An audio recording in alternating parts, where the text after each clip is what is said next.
Antes del debate, de todos los debates que hubo, reforma laboral, y como acá pasa todo aceleradamente, porque es un poco el método de este gobierno, era qué hubiera pasado si el gobierno dejaba que Marco Labaña, recordemos que renunció el titular del INDEC en el medio de todo claro, esto, en el medio de todo lo que pasa.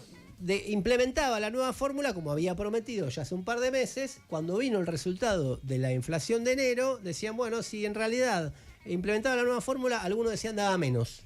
Así que el gobierno todo esto que demostraba que el gobierno no la retocó para cambiar porque daba menos de lo que dio alrededor del 3, que es un montón, muchachos, a todo esto. Sí. O sea, es un montón.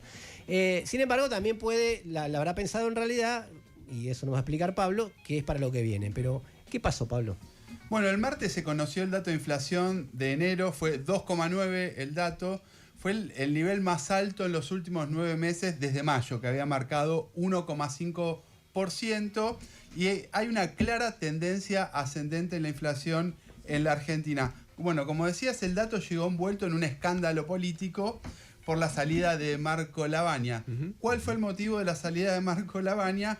La decisión de Milei de no implementar una actualización metodológica en el IPC, que es el índice de precio al consumidor, que ya había sido anunciada por el INDEC, por el Banco Central e incluso por el FMI, que estaba muy interesado en esto. Bueno, ya vamos a volver sobre las implicancias de la falta de actualización, pero antes es importante resaltar que los resultados de enero sin actualización metodológica muestran una dinámica al alza muy importante, sobre todo en un rubro muy sensible que es el rubro alimentos y bebidas no alcohólicas. Aumentaron en todo el país 4,7, pero si uno ve el número del Gran Buenos Aires fue 5,1 el aumento de la inflación en alimentos y bebidas no alcohólicas del mes de enero. Un número muy muy alto. Lo que sucede con el alimento aparte es relevante porque impacta en la medición de la canasta básica alimentaria, que es la que se utiliza para medir la indigencia. El costo de la canasta básica alimentaria pasó de aumentar mucho en diciembre, 4,1, a aumentar 5,8 en enero. Esto impacta mucho en los hogares más vulnerables, pero también impacta mucho en el relato de Milei y su promesa de liquidar la inflación. Bueno, primero en 2 días, ahora dice que la va a liquidar en agosto. Bueno, pero impacta mucho en ese relato. El blooper, que ahora me lo acordé ahora, antes de todo esto que pasó, fue Caputo diciendo, nosotros la vamos a medir cuando baje.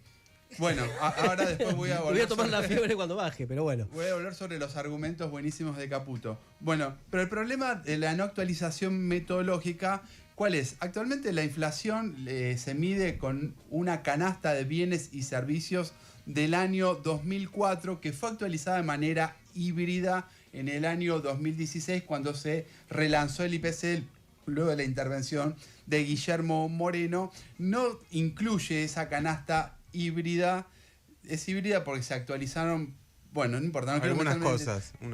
Se sacaron los facts, eso que dice que hay facts, no hay facts, pero es una canasta de bienes y servicios muy vieja. Y el INDEC había hecho una nueva encuesta de gasto de los hogares en 2017-2018, que es la que se usa de base para medir, establecer la canasta de referencia, para medir cómo evolucionan los precios. El punto crítico, el central, el más importante son los servicios públicos, porque en los últimos 10 años tuvimos varios momentos de tarifazos. Tuvimos un momento de tarifazos al principio del gobierno de Javier Milei en 2024. En 2025 se moderaron, pero siguen subiendo los servicios públicos, pero por las elecciones. Y ahora hay un panorama de que vuelvan a subir de acá a fin de año porque van a quitar subsidios. Actualmente el rubro vivienda, agua, electricidad y gas tiene una ponderación para el GBA, para tomar una referencia dentro del índice de precio al consumidor, de alrededor del 10%. Y cuando uno va a estadística de la ciudad, o la oficina de estadística del gobierno de la ciudad, esa ponderación ya está en 17, que está más actualizada, está en 17%, y uno diría, si hicieran una nueva encuesta en la actualidad, probablemente en el gasto de los hogares, esos servicios públicos y el pago del alquiler tendrían un peso muy importante, mayor al 17%. Otro tanto ocurre con transporte, pero el punto central es la no actualización de la ponderación en los servicios públicos. Y hay números que grafican esto porque llevan a una subrepresentación de la variación real de los precios en Argentina. Tomemos el gobierno de Milei sin tomar el dato de enero, diciembre de 2023, diciembre de 2025, 2 años clavados, la inflación general del IPC, el aumento general del IPC fue de 186%, mientras que los servicios subieron más que el doble, 393%. Ese 393% que subieron los servicios está subrepresentado por que la ponderación no está actualizada en la canasta que utiliza actualmente el INDEC. Bueno, al usar una canasta vieja se suaviza el impacto, entre comillas, de los tarifazos. Hay consultoras como LSG que estiman que con la metodología actualizada la inflación de 186% de los 2 primeros años de Milei hubiera sido del 200%.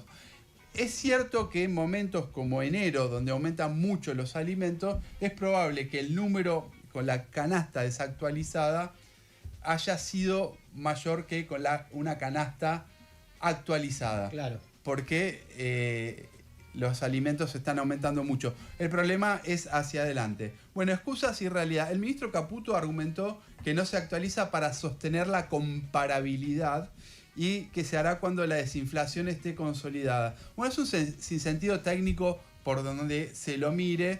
Ahí la Junta Interna de ATE-INDEC, que fue parte de la lucha contra la intervención de Guillermo Moreno, señaló que la comparabilidad se resuelve lo que se llama en estadística o en matemática, empalmando series estadísticas. Vos podés presentar las dos series en simultáneo, empalmar la serie nueva hacia atrás y presentar los dos índices y mantenés la comparabilidad. Eso el gobierno no lo quiere hacer justamente para disimular los tarifazos. Otra cuestión es que la desinflación, si tuviera lugar, esto que dice Caputo, que vamos a usar un índice nuevo cuando la inflación deje de ser un problema, es un sinsentido, primero porque tendrías que medir algo cuando ya no tendría utilidad, y por otro lado que cualquier índice con la actualización metodológica o sin la actualización metodológica capta de manera, no diría perfecta, pero de manera bastante adecuada si estás en un proceso de desaceleración o un proceso de aceleración inflacionaria, como este que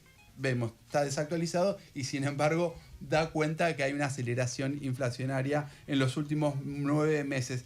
¿Quiénes son las víctimas de este desfasaje metodológico, si se quiere? Bueno, no es un debate de economistas porque esta subestimación tiene influencias, tiene consecuencias materiales.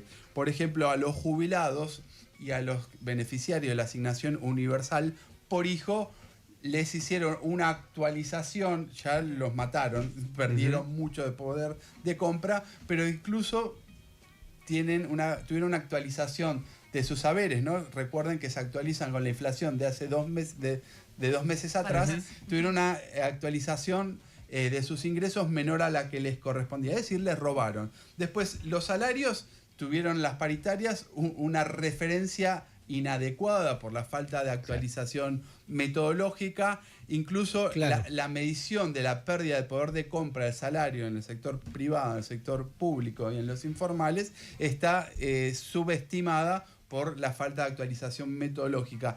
Hay otras cosas que le empiezan a hacer ruido al gobierno. El esquema de bandas cambiarias, y eso lo va a mirar el sector financiero, se actualiza con la inflación de 2 meses atrás.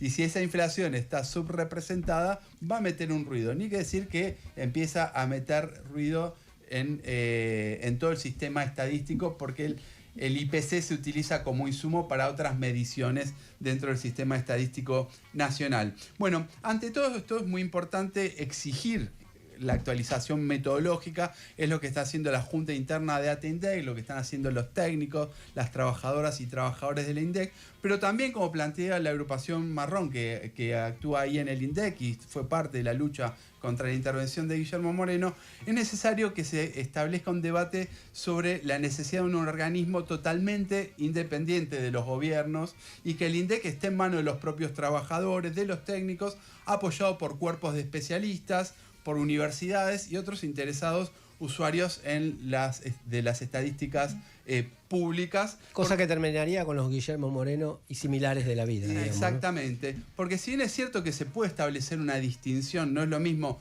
entre los métodos de manipulación estadística con hostigamiento de patotas que hacía Guillermo Moreno, que dibujaba un número o lo cambiaba, hay una distinción con esta intromisión política que hace el gobierno de Javier Milei para evitar la actualización de la canasta. El objetivo último de los gobiernos es similar: disimular la inflación para licuar los ingresos de la clase trabajadora, la que está en actividad y la que está jubilada, como decíamos antes, con la no actualización o una actualización menor de las jubilaciones. Pero hay una verdad más fuerte: el bolsillo de los trabajadores no sabe de estadísticas, siente el rigor del ajuste que no se puede ocultar. Todavía queda un poquito más, quédate hasta las 14, varios temas quedan en el Círculo Rojo.